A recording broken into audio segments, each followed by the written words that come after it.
Мен болашаққа нық қадам басқан, арманы асқақ, мақсаты айқын жас маманмын. Сәлеметсіздер бе, құрметті қазылар алқасы, ұстаздар және көрермендер.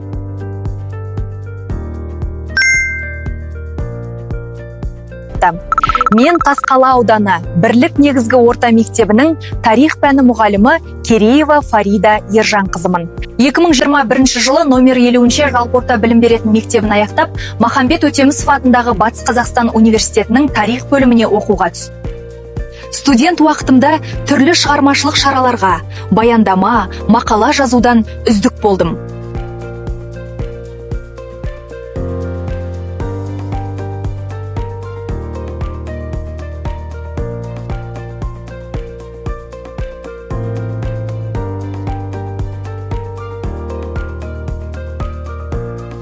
Сонымен қатар Батыс Қазақстан облысынан шыққан алаш қайраткерлері туралы 4 жыл бойы мәлімет жинап, дипломдық жұмысымды осы тақырыпта үздік қорғап шықтым.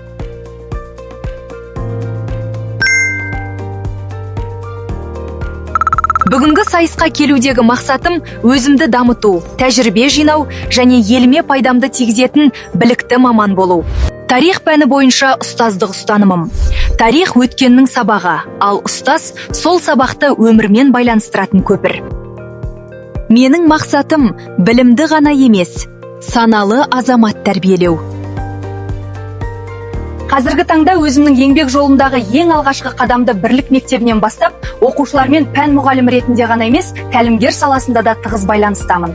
Алдағы уақытта еңбек жолында көптеген жетістіктерім, дарынды оқушыларым көп болады деген сенімдемін.